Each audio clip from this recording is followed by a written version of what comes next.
கொள்கை கோட்பாடுகளின் அடிப்படையிலே அணிதிரண்டு விடக்கூடாது. அரசியல் சக்தியாய் இவர்கள் ஒரு அமைப்பாக திரண்டுவிடக் கூடாது. அதற்காக என்னவெல்லாம் செய்ய முடியுமோ அவ்வளவையும் செய்யக்கூடிய அளவுக்கு அவர்களுக்கு ஏதுவாக இந்த அரசு கட்டமைப்பும் உற்ற துணையாக இருக்கிறது. புரட்சியாளர் அம்பேத்கர் அவர்கள் சொன்னார், இவர்களின் ஒடுக்குமுறைகளை எதிர்த்து போராட நம் மீது அவர்கள் தீவிரவாத முத்திரையை குத்துவார்கள். அதிலும் தாக்கு பிடித்து தொடர்ந்து நாம் போராடினால் பயங்கரவாதிகள் என்று முத்திரை குத்துவார்கள். அதிலும் தாக்கு பிடித்து நாம் தொடர்ந்து போராடினால் தேச விரோதிகள் என்கிற முழக்கத்தை முன்வைப்பார்கள். இந்த நாட்டுக்கே இவர்கள் எதிரானவர்கள் என்று நம் மீது முத்திரை குத்த முயற்சிப்பார்கள். இதற்காக ஒருபோதும் கலங்கிவிடக் கூடாது. நம் களத்தில் நாம் எப்போதும் தெளிவாகவும் உறுதியாகவும் நின்று போராட வேண்டும் என்று புரட்சியாளர் அம்பேத்கர் அவர்கள் கூறியிருக்கிறார். அதைத்தான் இந்த மாபெரும் மாநாட்டில் நான் சொல்ல கடமைப்பட்டிருக்கிறேன். தீவிரவாத முத்திரைகளை குத்துவதற்காகவோ பயங்கரவாத முத்திரைகளை குத்துவதற்காகவோ சிறுபான்மை சமூகம் ஒருபோதும் கலங்கிவிடக் கூடாது, பின்வாங்கிவிடக் கூடாது. இன்றைக்கு நமக்குள்ள மிகப்பெரிய பின்னடைவு அதுதான். நாம் திரட்டப்பட்ட ஒரு அரசியல் சக்தியாக இல்லை, ஒரு ஆர்கனைஸ்டு பொலிட்டிக்கல் போர்ஸ். அதிலும் குறிப்பாக இஸ்லாமியர்களும் கிறிஸ்தவர்களும் மதம் சார்ந்த அளவிலே திரண்டிருக்கக்கூடிய அளவுக்கு அரசியல் சார்ந்த அளவிலே திரட்சி பெறவில்லை. மதம் சார்ந்த அளவிலே நம்மிடையே இருக்கிற அந்த ஒருமித்த கருத்து, ஒற்றுமை என்பது அரசியல் ரீதியாக நம்மிடத்திலே இல்லை. அந்த விழிப்புணர்வு நம்மிடத்திலே இல்லை. இது எதிரிகளுக்கு மிக பெரும் அளவிலே ஒரு இலகுவான ஏதுவான ஒரு சூழலை உருவாக்கி தருகிறது. அதிகாரங்களிலே மிகவும் உச்சபட்சமான அதிகாரம், அதிகாரங்களிலே மிகவும் வலிமையான அதிகாரம் ஆட்சி அதிகாரம் தான், அரசியல் அதிகாரம் தான். பொருள் இருப்பதனால் அதிகாரம் வரலாம், அரசு துறைகளிலே பதவிகளில் இருப்பதனால் அதிகாரம் வரலாம். அவையெல்லாம் நிர்வாக அதிகாரங்கள், பொருளாதார அதிகாரங்கள். ஆனால் எல்லா அதிகாரங்களையும் ஆளக்கூடிய ஆற்றல் பெற்றது ஆட்சி அதிகாரம். எல்லா கொள்கை கோட்பாடுகளையும் வரையறுக்கக்கூடிய ஆற்றல் பெற்ற அதிகாரம் ஆட்சி அதிகாரம். பாதுகாப்பை உறுதிப்படுத்தக்கூடிய அதிகாரம் ஆட்சி அதிகாரம். ஆட்சி அதிகாரத்தோடு நம்முடைய தொடர்பு என்ன? ஆட்சி அதிகாரத்திலே நம்முடைய பங்கு என்ன? வாக்களிப்பது மட்டும்தான் ஆட்சி அதிகார தளத்திலே நம்முடைய பாத்திரமா?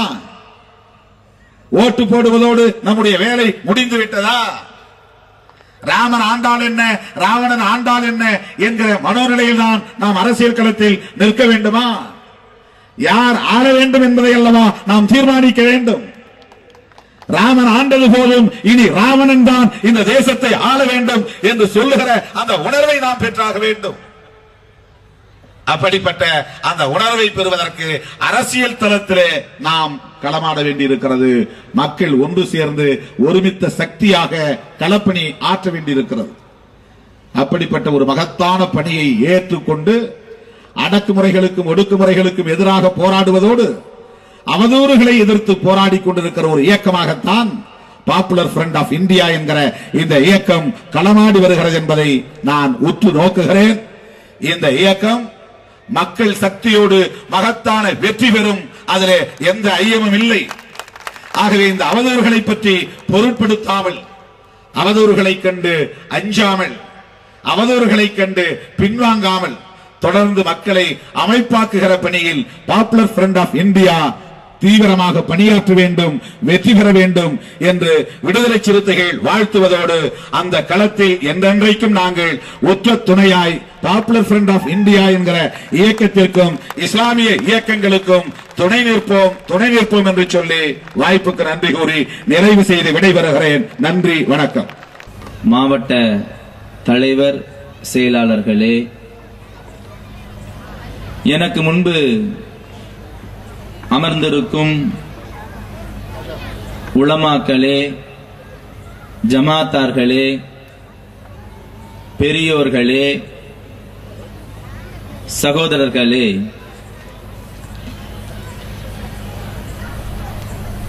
இங்கு பெரும் திரளாக ஆண்களுக்கு நிகராக அமர்ந்திருக்கும் சகோதரிகளே, உங்கள் அனைவருக்கும் அஸ்ஸலாமு அலைக்கும் வரஹ்மத்துல்லாஹி வபரகாத்துஹு. பிரியமானவர்களே, என்னுடைய உரையின் துவக்கமாக நல்லடியார்களே, நியாயத்தை நிலைநாட்டுவதற்காக அல்லாஹ்வுக்கு உறுதியான சாட்சியாக இருங்கள் என எனக்கும் உங்களுக்கும் உபதேசித்தவனாக ஆரம்பம் செய்கின்றேன்.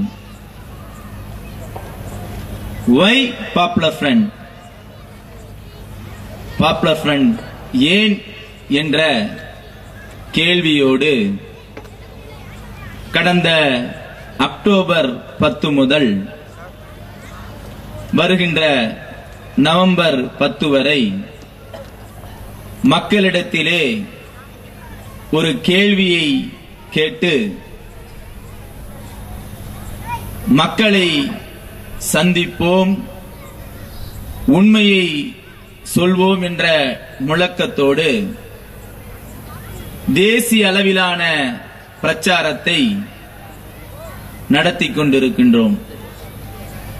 அதிலே தமிழகத்திலே தெருமுனை பிரச்சாரம், நோட்டீஸ் விநியோகம், போஸ்டர், இப்படி பல்வேறு பிரச்சாரங்களை கிராமங்களுக்கெல்லாம் கொண்டு சேர்த்திக் கொண்டிருக்கின்றோம். அதனுடைய தொடர்ச்சியிலே தமிழகம் தழுவிய அளவிலே 3 இடங்களிலே மண்டல மாநாட்டை தீர்மானித்து கடந்த அக்டோபர் 3ஆம் தேதி தீர்மானித்து அக்டோபர் 21ஆம் தேதி கோவையில் மண்டல மாநாடும், அதே போன்று இன்றைய தினம் நவம்பர் 4 சென்னையிலும் மதுரையிலும் தீர்மானித்து அல்ஹம்துலில்லாஹ் நடத்தி கொண்டிருக்கின்றோம். அக்டோபர் 21 தீர்மானித்த அந்த மாநாடு குறுகிய நாட்களிலே 15 நாட்களிலே ஏற்பாடு செய்யப்பட்டு துரிதமான அடிப்படையிலே முழு வீச்சில் பிரச்சாரத்தை மேற்கொண்டு அங்கே அக்டோபர் 21 அன்று கொங்கு மண்டலமாம் கோவையை மக்கள் கடல் அலைமோதக்கூடிய விதத்திலே பெரும் திரளாக அங்க மக்கள் கூட்டம் குழும்பியது. அந்த கூட்டத்திலே பிரதானமான விஷயம் என்னவென்றால், பிரியமானவர்களே, எப்படி பெண்கள் இங்கு கூட்டம் கூட்டமாக சாட்சி பகர வந்திருக்கின்றார்களோ அதே போன்ற ஒரு மக்கள் கூட்டம், பெண்கள் கூட்டம் அங்கே அலைமோதியது. பெரும் திரளாக அங்கே பெண்கள் கூட்டம் பங்களிப்பு இருந்தது என்பதையும் இந்த தருணத்திலே சொல்லுகின்றேன். பிரியமானவர்களே, இப்படி தீர்மானிக்கப்பட்டு கடந்த அக்டோபர் 10 முதல் நவம்பர் 10 வரை தீர்மானித்திருக்கக்கூடிய வை பாப்புலர் ஃப்ரண்ட் என்று சொல்லக்கூடிய இந்த பிரச்சாரம் பெரிய அளவிலான மக்களிடத்திலே ஒரு தாக்கத்தை ஏற்படுத்தி கொண்டிருக்கின்றது. மக்களுக்கு ஒரு ஐயமும் கூட, ஏன் பாப்புலர் ஃப்ரண்ட் ஆஃப் இந்தியா மக்களுக்கு அறியாத இயக்கம் அல்ல, அறிந்த இயக்கம். தொடர்ந்து அவர்கள் அனுதினமும் அவர்கள் செயல்பட்டுக் கொண்டிருக்கின்றார்கள். நொடிக்கு நொடி சமூகத்திலே நடமாடும் போராட்டத்தை தீர்மானித்து நடத்தி கொண்டிருக்கின்றார்கள். இப்படி இருந்து கொண்டு செயல்பட்டுக் கொண்டிருக்கக்கூடிய நேரத்திலே வை பாப்புலர் ஃப்ரண்ட், பாப்புலர் ஃப்ரண்ட் ஏன் என்று சொல்லக்கூடிய கேள்வி பல நபர்களுக்கும் சந்தேகத்தையும் கேள்வியையும் எழுப்பிக் கொண்டே இருந்தன. எனக்கு முன்பு உரையாற்றிய தேசிய தலைவர் அவர்கள் அழகான அடிப்படையிலே எடுத்துச் சொன்னார்கள். பாப்புலர் ஃப்ரண்ட் ஏன் அதற்கு எதிரான பொய் பிரச்சாரம், அதிகார அரங்கிலே அமர்ந்து கொண்டு ஆதிக்க சக்தியுடைய வகுப்புவாத சிந்தனையுடைய ஒரு சில உளவுத்துறை அதிகாரிகளும் பத்திரிகைகளும் சேர்ந்து முஸ்லிம்களுக்கு எதிரான, குறிப்பாக பாப்புலர் ஃப்ரண்ட் ஆஃப் இந்தியாவுக்கு எதிரான பொய் பிரச்சாரத்தை, அதனுடைய பணிகளை தடை செய்யும் மூலமாக பல்வேறு யுக்திகளை கையாண்டு செய்து கொண்டிருக்கின்றார்கள்.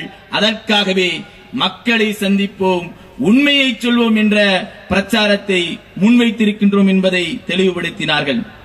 பிரியமானவர்களே, இந்த தருணத்திலே பாப்புலர் ஃப்ரண்ட் ஏன் என்ற கேள்வியை தெளிவுபடுத்தினார் என்னுடைய தலைவர். பாப்புலர் ஃப்ரண்ட் எப்படி என்ற செய்திக்கு நான் உங்கள் முன் வருகின்றேன். பாப்புலர் ஃப்ரண்ட் ஆஃப் இந்தியா, அதனுடைய கொள்கை ஏறத்தாழ 20 ஆண்டுகளாக இந்திய தேசத்திலே உலவிக் கொண்டிருக்கக்கூடிய, எழுச்சியோடு புரட்சியோடு பயணித்துக் கொண்டிருக்கக்கூடிய உன்னதமான கொள்கைதான் பாப்புலர் ஃப்ரண்ட் ஆஃப் இந்தியா. தேசிய அளவிலே செயல்படும் பேர் இயக்கம், மக்கள் பேராதரவு பெற்ற இயக்கம், ஒடுக்கப்பட்ட மக்களின் இயக்கம், மனித உரிமைக்காக போராடும் இயக்கம், தேசத்தை நீதியால் கட்டியெழுப்ப துடிக்கும் இயக்கம், அரசியல் எழுச்சியை ஏற்படுத்திய இயக்கம், முஸ்லிம் சமூகத்தின் ஒற்றுமையின் அடையாள சின்னம், ஆதிக்க சக்திகளின் ஒடுக்கப்பட்ட மக்களின் முன்னேற்றத்திற்காக பாடுபடக்கூடிய இயக்கம். குறிப்பாக சொல்லுகின்றேன், பாசிச சங்க பரிவாரர்களுக்கு சிம்ம சொப்பனமாக விளங்கும் இயக்கம். இப்படிப்பட்ட உன்னத இலக்கை கொண்டு செயல்படக்கூடிய இயக்கம்தான் Popular Front of India. Popular Front of India இந்த தேசத்திலே அதனுடைய ஒளி பிரகாசிக்கக்கூடிய நேரத்திலே, ஏறத்தாழ 20 ஆண்டுகளுக்கு முன்பு அதனுடைய ஒளி பிரகாசிக்கக்கூடிய நேரத்திலே இந்திய சூழ்நிலை எப்படி இருந்ததென்றால், 1992 போன்ற காலகட்டங்களிலே நம்முடைய புனித ஸ்தலமான பாபர் மசூதியை தகர்ப்பதற்காக சங்க பரிவார கும்பல்கள் வீதியிலே கலவர தீயை மூட்டிக்கொண்டு முஸ்லிம்களை அச்சுறுத்தி ஆங்காங்கே கலவரம் ஏற்படுத்தி புனித ஸ்தலமான பாபர் மசூதியை தகர்ப்போம் என்று சொல்லி முழக்கமிட்டு திரிந்து கொண்டிருந்த காலகட்டம்.